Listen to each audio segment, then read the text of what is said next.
Hi, I'm Rachel and welcome back to Auxhart Gardening. This is the third video in my Gardening Basics series, and today I'm talking about transplanting your plants into your vegetable garden. So in the last video we talked about starting plants from seed. If you haven't seen that, I'll go ahead and link it above, but basically we're at the point now in the series where you've started your plants and you're thinking about when and how to put them out into your garden. And the first thing to think about is when is the appropriate time? And there's no right answer here. The best advice I can give you is to look at the individual requirements for each of the plants that you're planting. Every plant in a vegetable garden, even in the traditional summer vegetable garden, is going to have slightly different requirements. For example, a lot of people are thinking about putting out tomatoes and peppers at about the same time, but tomatoes can actually handle a fair bit more cold than peppers can. So you can actually put them out sooner than you might want to put out your peppers. But again, every plant has its own unique requirements, and when to put things out is something that you'll have to judge via A, the weather, because it varies from year to year, and B, just your own personal experience as you go through. In my experience, I would recommend, if you're unsure, waiting longer rather than rushing into things. Especially if you're new at gardening, you might have this tendency to rush into things. I have definitely done this before. I've been dying to get my plants out and ended up putting them out just a little bit too early. And this has been especially evident with my peppers this year. I think I may have stunted them a little bit by putting them out before they were ready. And because of that, they've grown a lot more slowly than they might have if I had waited to put them out when the temperatures were more optimal for them. So that's something for you to consider as you're thinking about when should I put my plants out. It is a little bit of a guessing game, and it is for everybody every year, but as you gain the experience, you'll start to be able to see more clearly, okay, this is probably a good time, and if you do make mistakes, that's okay. It happens to all of us, and if you end up putting things out a little too early or there's an unexpected frost, there are things you can do. I won't cover them in this video, but I will cover that in a future video, so stay tuned for that. Okay, so we are out here in the garden, and one of the things I want to show you is plant spacing. Now, the thing that people don't often talk about with plant spacing, if you're looking at that number on the back of the seed packet, it's actually spacing on center. And what that means, if it says 18-inch spacing, that doesn't need to be the spacing between the stems of the plants. That needs to be the space, the diameter around the plant. So let me show you. So let's say we're looking at this pepper plant. Now, some people think that the spacing is from here to here, and that's actually too much. So you want to look at the spacing on center, which is half of it this way and the other half of it this way. So what ends up happening is you can actually put plants a little closer together than you might otherwise think. In this particular instance, I'm actually experimenting a little bit with spacing. Even the spacing on center here is a little bit closer than normal, and I've actually interspaced pepper and tomato plants because the pepper plants stay shorter than my tomato plants, as you can see. And with tomato plants, traditionally you're pruning off all of the lower leaves. So my idea is that you can put them closer together because the pepper plants will take up the shorter room and the tomato plants will take up more of that vertical room.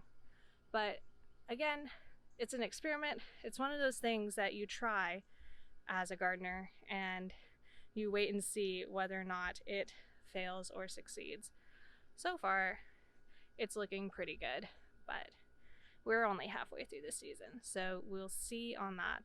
But the main idea I want to show you here is that the spacing between these, the spacing recommended is 24 inches.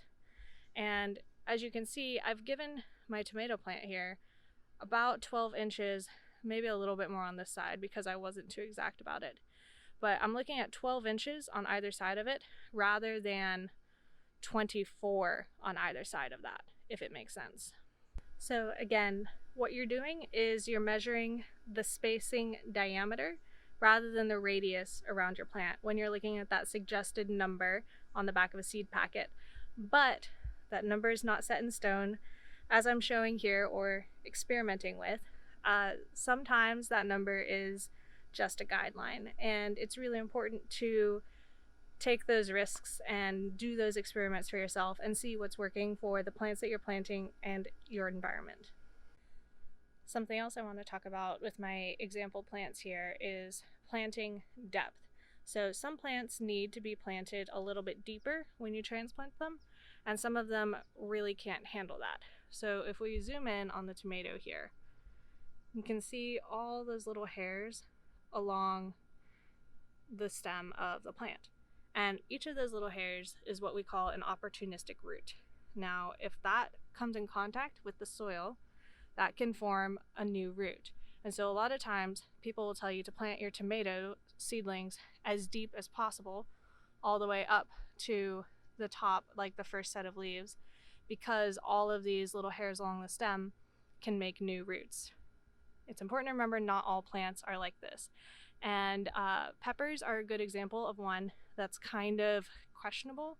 So it may be really tempting to try and plant your pepper plant deeper, because a lot of times pepper plants can get kind of tall as you're looking at transplanting them, and you want to give them that support with the soil by planting them just a little bit deeper.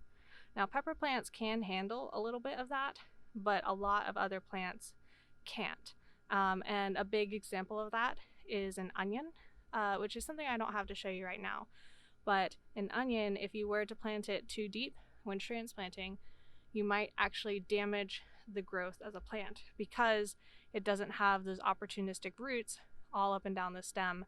It does matter how deep you plant it, and it matters how deep it is in the soil.